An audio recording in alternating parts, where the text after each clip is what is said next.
Prime Minister Rishi Sunak says that British sovereignty over the Falkland Islands is, in his words, not up for debate, as Argentina's newly elected president says he wants to get them back. Well, joining me right now is Colonel James Sunderland, Conservative MP. He's also a former military man who was deployed to the Falklands in 1996 and 2007. Good morning to you, James. Good morning, Julia. Are you well? Very well indeed. I imagine there wasn't much fighting in 96 and 2007 in the Falklands. It was all over in 82. So you were lucky on that front, weren't you? But it is fascinating. Every time we get a new leader elected in Argentina, this one, Javier Milei, the chainsaw-wielding, we're told, far-right libertarian, all these other phrases used about him, suddenly we get mention of what they call Las Malvinas, and what we call the Falklands, because top tip, everyone, they're British. Do you think they are at risk? Are we at risk of another invasion? I don't think so, Julia. It's interesting, isn't it, that governments change in Argentina, but the British position on the Falkland Islands is resolute and won't change. The islands are British. The population of the Falklands, about 3,700 people, voted in 2013 overwhelmingly. It was a 99.8% result in favour of remaining British. It's not up for grabs, and the Prime Minister is absolutely right. Well, this is the thing. I mean, that was extraordinary. In that vote, only 3 people voted against staying under British sovereignty. It was a huge turnout as well. They made that very clear. But it's really interesting that the language used by this new Argentinian president, Milei, talking about we want them back. This has been the big debate over the years. They never were ruled by the Argentinians. Yeah, they are governed by a number of mandates.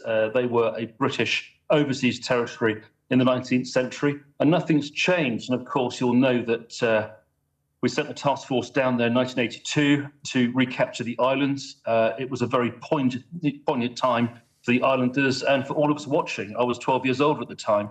255 British servicemen were killed in action, and let's not forget 649 Argentinians too. So we saw what happened the last time a right-wing government, populist government, swept to power in Argentina. Let's just hope that common sense prevails once again. We need to give very clear messages, don't we? However, we don't give very clear messages when it comes to our military ability.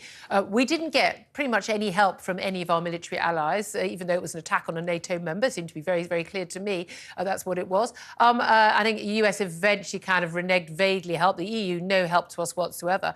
But the reality is, right now, today, we wouldn't have a task force to send down to free the Falkland Islanders if the Argentines did decide to invade. We don't have that military might anymore. Well, I mean, there is a debate to be had as to whether we can prosecute a similar campaign to the Falklands. I'm not sure we can, is the honest answer. We are a smaller armed force. We've basically got better equipment, but less of it. But let's be clear, the posture now is about deterrence. And having served in the Falklands, I know what's down there. And we've got some very potent capabilities down there. Our aircraft, for example, are very, very potent and can do things now that no aircraft could do in 1982. So I'm pretty confident that that the Falklands are well defended and that the British government will defend the sovereignty of the islanders to whatever it takes. Yeah, I mean, I would absolutely hope they would. But again, we've seen some extraordinary votes and messages coming from the international community, the UN and others, where they really are not very clear in recognising the British sovereignty of those islands. I think that would be a big concern for the Falkland Islanders. We've got work to do with the UN. We know that the UN is not entirely supportive, but it is unequivocal. Yeah. The islands are British. Yeah. The islanders themselves want to remain British, and sovereignty is not on the table. No, quite right too. Can I ask you, as a military man, where you are in terms of what we're dealing with Hamas right now? We've got this deal. We understand it is almost certainly going to be approved in the, effectively it might go to the courts in Israel, but certainly the Israeli government has approved this deal, this exchange of up to, we're told, 50 women and children hostages taken by Hamas on October the 7th to be returned via, we believe, the International Red Cross due to a deal that's been brokered by the Qatari government with Hamas, in return for which they're going to get 150 Palestinian women and under 19-year-olds, let's not call them children, they're late teens, most of these people, returned from Israeli prisons, in return also for a 4-day pause in fighting. Who's that going to benefit the most, that decision, that deal? This is such a complex situation. It's been raging now for a few weeks. Tensions are very high. My inbox is absolutely raging with those who are sympathetic to the Palestinian cause.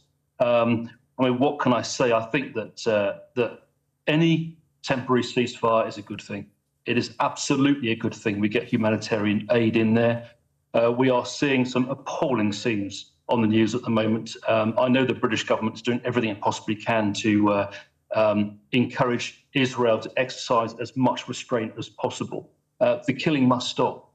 So the ceasefire that the Qatari government has negotiated with the Americans and the Egyptians and the Brits in support is a good thing. And let's just hope that the break in hostilities becomes permanent to avoid further loss of life.